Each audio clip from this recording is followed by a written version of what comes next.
The stage of growth in which basic needs are no longer a problem and there is a popular consumption of durable good is known as। वो वाली stage जिसमें जो हमारी basic need होती हैं वो कोई एक बड़ी समस्या नहीं रह जाती है और यहाँ पर ड्यूरेबल गुड्स की जो है कंजम्पशन की प्रॉब्लम, तो ये वाली जो है ये टेक ऑफ स्टेज कहलाती है।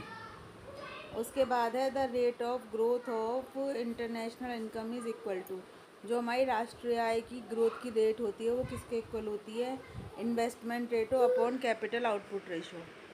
The stage of growth in which investment double and exceed 10%, वो वाली स्टेज हमारी ग्रोथ की जब हमारे जो विनियोग हैं वो डबल हो जाते हैं और 10% से भी ज़्यादा बढ़ जाते हैं। Attitude and institution formally geared through growth, जो हमारा इंस्टीट्यूशन है वो सब जो है हमारे या हमारा व्यवहार जो है वो ग्रोथ के लिए गियर अप हो जाते हैं। और important lead of industry started is known as the, और जो इंडस्ट्री हैं उनको भी लीड मिलता रहता है, तो ये हमारी टेक ऑफ स्टेज की बात कर रहे हैं। उसके बाद है the warranted growth rate as defined by Harrod is the, जो हमारी वांछित वृद्धि दर है जैसा कि हैरोड बताते हैं, तो वो क्या होती है, वो होती है हमारी full capacity growth rate of income of an economy, यानी कि इकोनॉमी की ऐसी फुल कैपेसिटी वाली ग्रोथ रेट होती है, यानी कि पूर्ण हमारी जो भी क्षमता वाली ग्रोथ रेट होती है। Rate at which producer will be content with what they are doing, जिसमें कि प्रोड्यूसर को पता होता है कि वो क्या कर रहे हैं। Path on which the supply and demand for goods and service will remain in equilibrium given the propensity to save, हमारा वो रास्ता होता है जहाँ पर हमारी सप्लाई और डिमांड कैसी रहती है, संतुलन में रहती है, और जो हमारी प्रोपेंसिटी टू सेव यानी कि बचत भी होती रहती है। तो यही सब हमारे सही हैं, यानी कि वारंटेड ग्रोथ रेट या जो हैरोड बताते हैं वांछित वृद्धि दर, उसमें ये सब कंडीशन होती हैं। The use of physical production indicate to measure development is limited because, जो हमारा भौतिक उत्पादन है उसको हम कैसे, उसका जो है हमारा डेवलपमेंट का हम मेजर जब करते हैं तो जो भौतिक उत्पादन वो लिमिट में कर पाता है, क्योंकि allowance can not be made for quality improvement, जो हमारे अलाउंस होते हैं वो उससे क्या है, क्वालिटी का इम्प्रूवमेंट नहीं होता है। In Lewis theory capital formation depend upon, Lewis की जो थ्योरी है उसमें पूंजी का निर्माण जो है वो किस पर निर्भर रहता है, तो पूंजी का निर्माण जो है कैपिटलिस्ट सरप्लस यानी कि पूंजीपतियों की बचत पर भी निर्भर करता है और बैंक की साख पर भी निर्भर करता है, तो हमारा बोथ ए एंड बी इसका आंसर है। The man who connected economic development with the evolution of credit was, वो जिन्होंने कि आर्थिक विकास को क्रेडिट की एवोल्यूशन से कनेक्ट किया था, तो वो कौन थे, वो थे हमारे बुके। The economist who stresses the role of entrepreneur in development was, वो अर्थशास्त्री जिन्होंने विकास में उद्यमी के रोल पर फोकस किया था या उस पर जोर डाला था, तो वो कौन थे, वो थे हमारे रोजेस्टिन रोडान। रोजेस्टिन रोडान ही कहते थे कि हमें मतलब बिग पुश देना है। बिग पुश थ्योरी में उन्होंने क्या बताया था कि हमें सभी जगह नहीं करना है, लेकिन एक जो अर्थव्यवस्था हमारी स्टक हो जाती है, रुक जाती है, उसे ही आगे हमें धक्का देना है। तो ये कैसे है कि उद्यमी को हम अगर प्रमोट करेंगे तो फिर आगे जाके वो बिजनेस बढ़ाएगा जिससे कि और लोगों को रोज़गार मिलेगा। According to Domar's model, in order to maintain full employment the growth rate of net autonomous investment must be equal to, Domar के मॉडल के अनुसार पूर्ण रोजगार बनाने के लिए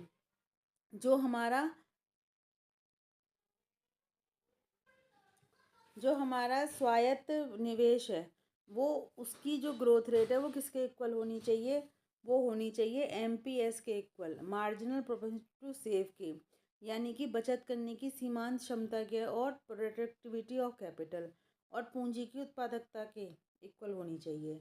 ए राइज इन पर कैपिटल प्रोडक्ट यूजुअली मीन्स, जो हमारा प्रति पूंजी उत्पाद में जो वृद्धि होती है वो उसका अक्सर मतलब क्या होता है, तो उसका मतलब होता है an even actual growth increase in product per unit of labour output, जो हमारी एक्चुअल ग्रोथ है उसमें जो इंक्रीज़ हो रहा है, कैसे, जो हमारा प्रोडक्ट हो रहा है पर यूनिट ऑफ लेबर से। हैरोल्ड के द्वारा एक्चुअल ग्रोथ रेट को क्या बताया गया है? तो हैरोल्ड के द्वारा एक्चुअल ग्रोथ रेट को बताया गया है determined by the saving ratio and marginal capital output ratio, यानी कि सेविंग रेशो और जो हमारा कैपिटल आउटपुट रेशो मार्जिनल होता है उसके द्वारा बताया गया है। Harrod Domar model of economic growth are based on the experiences of, जो हमारे आर्थिक वृद्धि के हैरोल्ड डर्मर मॉडल हैं वो किसके एक्सपीरियंस पर बेस हैं? तो वो जो है हमारे एडवांस्ड कैपिटलिस्टिक इकोनॉमीज़, यानी जो हमारी जो एडवांस हो चुकी हैं पूंजीवादी अर्थव्यवस्था, उन पर बेस है। और ये जो है, जो हमारी ये अंडर डेवलप्ड इकोनॉमी है उनके लिए ज़्यादा सूट नहीं करता है। केवल ये एडवांस्ड इकोनॉमी जो है वो भी कैपिटलिस्टिक, उनके लिए ही सूटेबल है ये। देखिए, वित्तीय दैतवाद यानी फाइनेंशियल ड्यूअलिज्म ये किसने किया? ये मिंट ने किया। Which one of the following assumptions is not of Harrod Domar model? Harrod Domar model की कौन सी मान्यताएं नहीं हैं? ये जो मान्यताएं दे रखी हैं, तो देखिए सबसे पहला है initially there is a full employment level of income. तो ये इन्होंने एजम्पशन माना है कि फुल एम्प्लॉयमेंट है। There is absence of government interference, जो हमारी सरकार है उसका हस्तक्षेप नहीं है, तो ये भी इन्होंने माना है।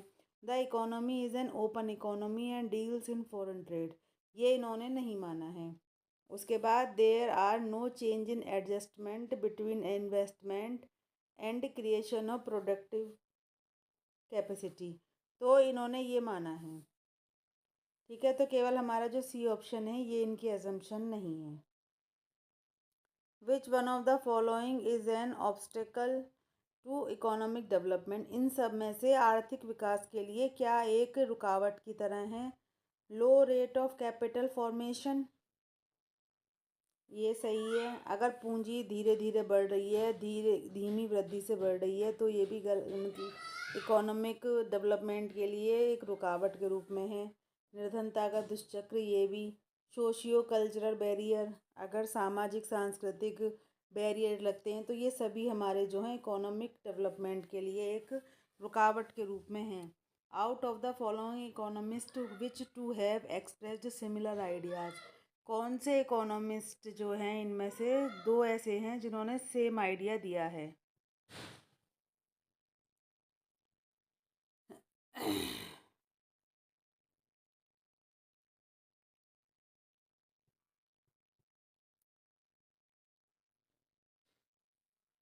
देखिए, जैसे कि शुम्पीटर ने बताया है, शुम्पीटर ने नव प्रवर्तन का सिद्धांत दिया है ना, यानी कि रोल ऑफ इनोवेशन।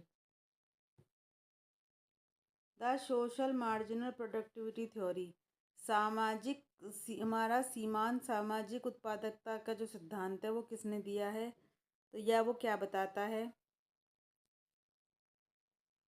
तो देखिए, ये सिद्धांत बताता है, ये क्या है, सब्जेक्टिव है, यानी कि विषयगत है, and can not सप्लांट the need of for linear programming and input output analysis, और जो हमारी लीनियर प्रोग्रामिंग की जो नीड है उसको पूरा नहीं कर सकता और आगत निर्गत को भी पूरा नहीं कर सकता। The theory of social marginal productivity was proposed by, और ये सोशल मार्जिनल प्रोडक्टिविटी की थ्योरी किसने दी थी? तो ये जो है हमारी कान ने दी थी। Harrod model does not talk about, Harrod का जो मॉडल है वो किसके विषय में बात नहीं करता? तो देखिए, नेचुरल की बात करता है, एक्चुअल की बात करता है और वारंटेड की बात करता है, क्रिटिकल मिनिमम ग्रोथ रेट की बात नहीं करता है। The stage of growth in which technology spread to all areas of the economy, the range of production expansion is known as the, जो हमारी स्टेज ऑफ ग्रोथ है जिसमें टेक्नोलॉजी जो है अर्थव्यवस्था के सारे एरिया में फैल जाती है, और जो प्रोडक्शन एक्सपेंशन है उसको क्या माना जाता है? तो ये सब जो है हमारा वो किस स्टेज में है? तो ये सब हमारा ड्राइव टू मैच्योरिटी यानी परिपक्वता की ओर अग्रसर स्टेज में होता है। A person who feels the infrastructure can be built up gradually would support, एक व्यक्ति जो कि मानता है कि जो हमारे इंफ्रास्ट्रक्चर है जो हमारी आधारिक संरचना है, इससे क्या होता है, धीरे धीरे अगर इसका ये बिल्डअप हो जाए तो ये किसको सपोर्ट करेगा। अगर हमारी आधारिक संरचना धीरे धीरे बढ़ जाती है तो ये किसको सपोर्ट करेगा, तो ये जो है हमारा लंप सम कैपिटल को सपोर्ट करेगा। देखिए इस क्वेश्चन में पूछ रहे हैं, लुईस का असीमित पूर्ति जो थी लेबर की, श्रम की असीमित पूर्ति से क्या मतलब था। तो इनका मतलब था infinite labour is available at whatever wage determined by the market. Market यानी बाजार चाहें कैसी भी मजदूरी डिसाइड करे, हमारे पास हमेशा लेबर जो है वो अवेलेबल रहता है, वो भी असीमित मात्रा में। Which one of the following is correct with relation to Kahn. Kahn के संदर्भ में कौन सा हमारा सही है। तो देखिए हमारा जो है an estimate of difference between private and social cost, मतलब उन्होंने क्या दिया था कि जो हमारा निजी और सामाजिक लागत है उनका एक एस्टिमेट बताया था, उनमें डिफरेंस बताया था। Assume that an ad valorem tax is imposed on a commodity. मानिए एक एड वोलोरम टैक्स लग रहा है, the price of that commodity will rise if its elasticity of demand is. उस कमोडिटी का जो है प्राइस वो बढ़ जाएगा। कब बढ़ेगा, जब उसकी डिमांड कैसी होगी, उसकी मांग की लोच कैसी होगी। तो ये जब बढ़ेगा जब उसकी मांग की लोच जो है वो इनफाइनाइट होगी, यानी कि अनंत होगी, तब उसका प्राइस बढ़ेगा, अगर उस पर एड वैलोरम टैक्स लग रहा है तो। के एन राज एंड ए के Sen model provides alternative patterns of economic growth under the condition of. के एन राज और अमर्त्य सेन का जो मॉडल है वो एक इकोनॉमिक वृद्धि का एक कौन सा एक अल्टरनेट वैकल्पिक हमारा पैटर्न देता है, कौन सी कंडीशन में, जब हमारा एक्सपोर्ट जो है वो स्टैग्नेंट होता है, ठीक है, तब हमारा ये जो है वो सपोर्ट करता है। The use of weight and concept typical of advanced economy for the study of trends of growth. जो हमारा यूज़ जो है वेट का, जो क्या है, एडवांस इकोनॉमी जो हमारी है और किसका जो ग्रोथ का जो ट्रेंड है तो ये कर रहा है, तो ये क्या बता रहा है, तो ये बता रहा है introduce A bias that favours the more advanced countries. एक मतलब एक बायसनेस है, बायस होता है पक्षपातपूर्ण, ये पक्ष लेता है किसका, जो हमारी बहुत ज़्यादा मोर एडवांस कंट्री हैं, विकसित जो देश हैं हमारे। According to Simon Kuznets the criteria of economic growth is provided bye.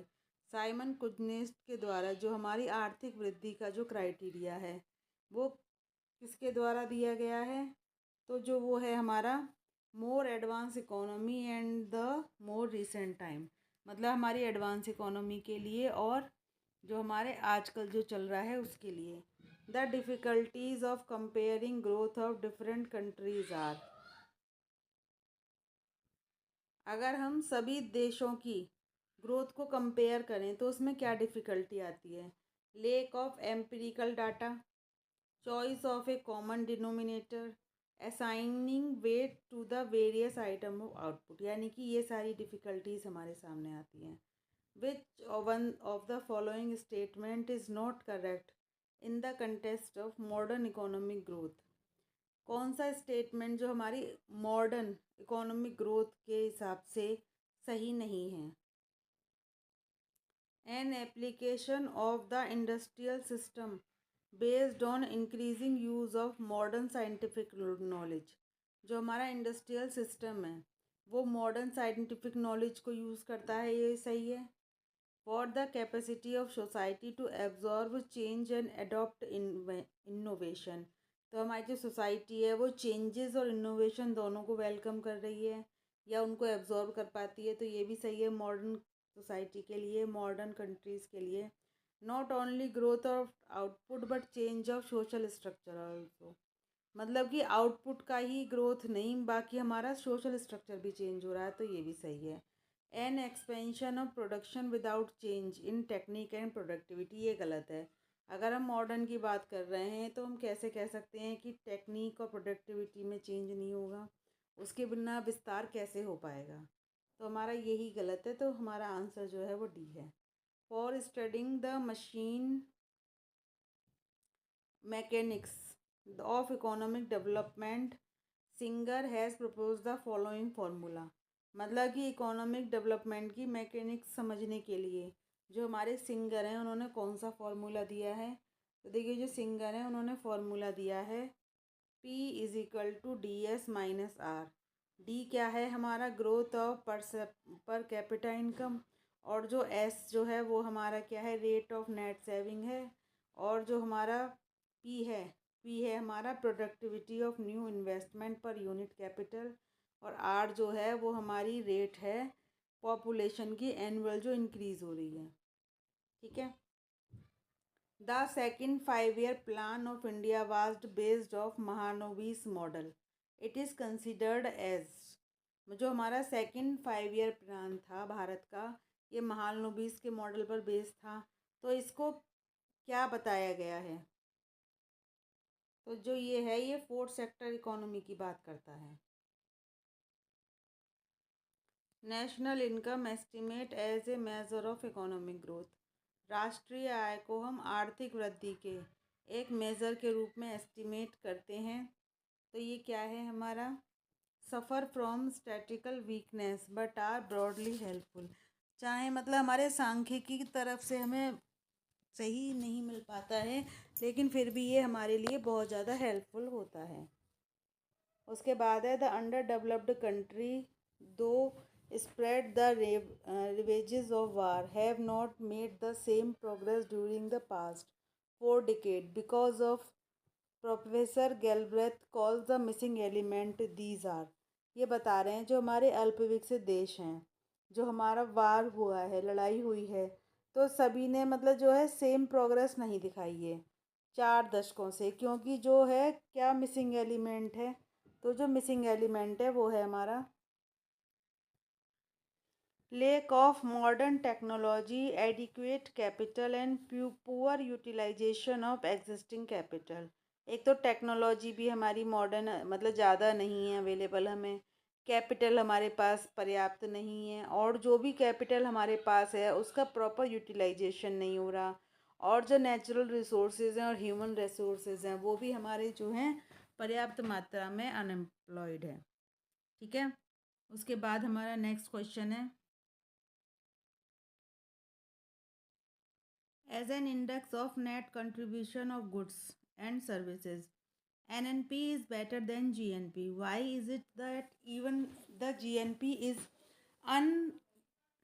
universally accepted as a measure of economic growth? Because ये कह रहे हैं कि जो हमारा कंट्रीब्यूशन है यानी योगदान है गुड्स और सर्विसेज का, वस्तुओं और सेवाओं को, तो जो हमारा नेट नेशनल प्रोडक्ट है वो बेटर होता है ग्रॉस नेशनल प्रोडक्ट से। तो ये क्यों ऐसा है, क्योंकि जो हमारा ग्रॉस नेशनल प्रोडक्ट है इसको यूनिवर्सली एक्सेप्ट भी किया गया है आर्थिक वृद्धि के एक मेज़र के रूप में। तो ये इसलिए है because NNP is arrived at after deducting depreciation. जो हमारा एनएनपी है ये जो हम डेप्रिसिएशन को डिडक्ट कर देते हैं जीएनपी में से जब मिलता है, तो जिससे क्या है जो हमारा जो है डिफ़िकल्ट और आर्बिट्रेटरी हो रहा है, क्योंकि जो हमारा डेप्रिसिएशन है ये डिडक्ट हो जाता है तब एनएनपी निकलता है। कुडनेट्स की जो रियल जीएनपी है, और वो क्या है जो प्रीफर करते हैं रियल जीएनपी को किसके ऊपर से, रियल पर कैपिटा जीएनपी के। मतलब जो हमारी इकोनॉमिक ग्रोथ का जो मेज़र है तो उसमें जीएनपी को वो रियल जीएनपी को प्रीफर करते हैं पर कैपिटा जीएनपी से। क्यों ऐसा है, क्योंकि वो desirably to concentrate on factors speeding economic growth and to analyse the population problem separately. मतलब वो जो हमारी इकोनॉमिक ग्रोथ है उसको बढ़ाने वाले फैक्टर पर कंसंट्रेट करते हैं, और जो पॉपुलेशन की प्रॉब्लम है उसे सेपरेटली जो हमारा फैक्टर उसके देखते हैं। The first 5 year plan of India was based on the model of, जो हमारा पहला प्लान था वो किस पर बेस्ड था, हेरेड-डोमर मॉडल पर। Economist are generally not very happy with per capita income as a measure of economic development because जो हमारे अर्थशास्त्री होते हैं वो प्रति व्यक्ति आय को जो है इकोनॉमिक डेवलपमेंट का एक अच्छा मेज़र नहीं मानते हैं या उससे इतने खुश नहीं हैं। तो ऐसा क्यों है? ऐसा इसलिए है, पर capita income can not be equated with living standard. जो प्रति व्यक्ति आय है वो लिविंग स्टैंडर्ड से हम नहीं देख सकते हैं या उससे इक्वेट नहीं करती है। नेक्स्ट देखते हैं, ये जो स्टेटमेंट दे रखे हैं इनमें से कौन सा ट्रू नहीं है।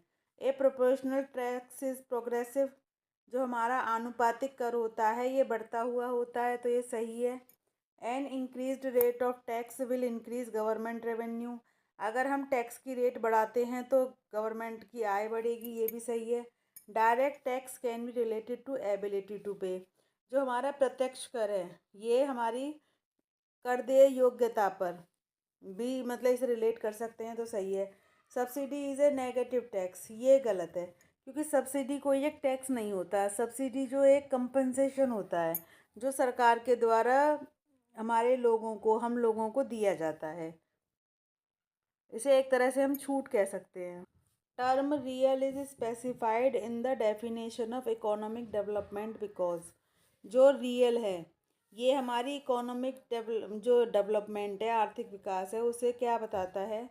तो ये जो है ये बताता है हमारा real GNP is a figure corrected for price change and isolate growth in real और physical terms from the increase in price.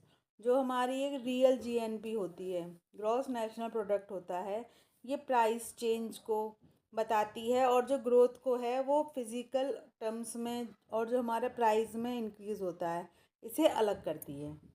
Which one of the following is not true regarding Feldman's model of economic growth, जो हमारा Feldman का आर्थिक वृद्धि का model है उनमें से जो दिया गया है, तो इनमें से कौन सा सही नहीं है? It integrates the element of growth process with the Marxian scheme of reproduction, ये जो ग्रोथ के जो एलिमेंट होता है, ग्रोथ के जो प्रोसेस होते हैं, उनको मार्क्स की जो स्कीम है पुनरुत्पादन की उससे इंटीग्रेट करते हैं, तो ये सही है। The economy consist of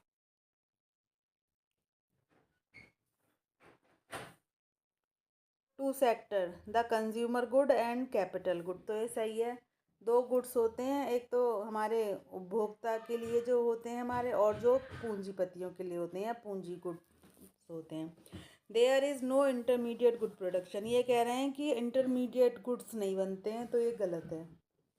the average propensity to save determines the rate of growth of income, whereas marginal productivity to save determine the rate of growth of investment।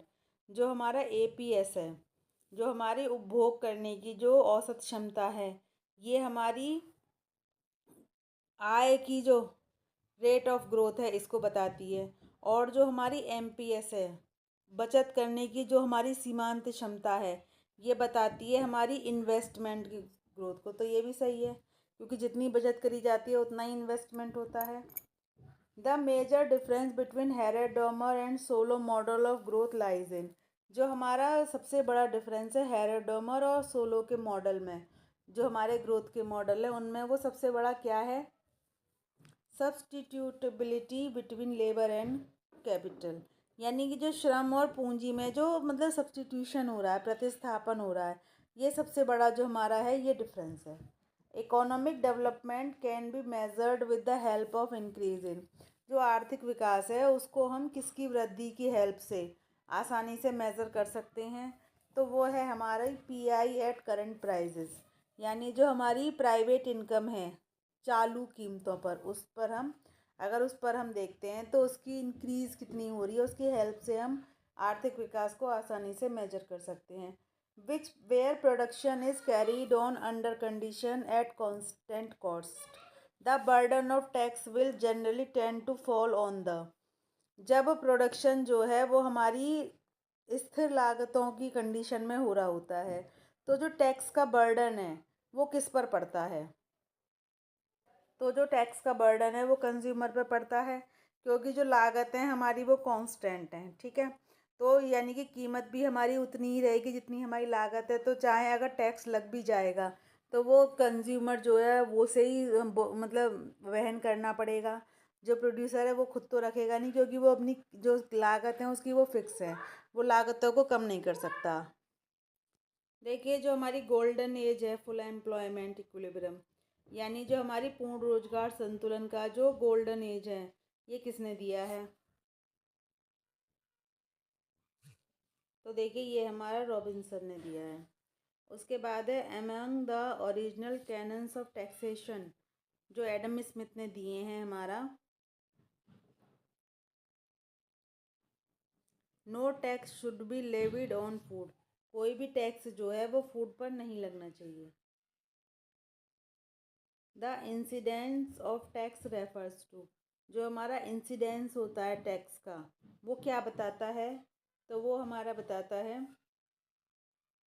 Level and rate of taxation, मतलब tax का level क्या है और उसकी दर क्या है। Which one of the following is not a purpose of taxation, इनमें से कौन सा टैक्सेशन का प्रपोज नहीं है? तो to switch labour from service to manufacturing industries, कि लेबर को जो है वो सेवाओं से निकाल कर कहाँ लगाया जाए? निर्माण उद्योगों में लगाया जाए। Feldman model of growth was designed for, जो फेल्डमैन का ग्रोथ का मॉडल था ये किसके लिए बनाया गया था? तो ये हमारा यूएसएसआर के लिए बनाया गया था। विच one of the following is inconsistent with other, इनमें से कौन सा जो है औरों के साथ कंसिस्टेंट नहीं रहता है? तो वो है हमारा रिडक्शन इन टैक्सेशन, टैक्स में जो हमारा रिडक्शन होता है।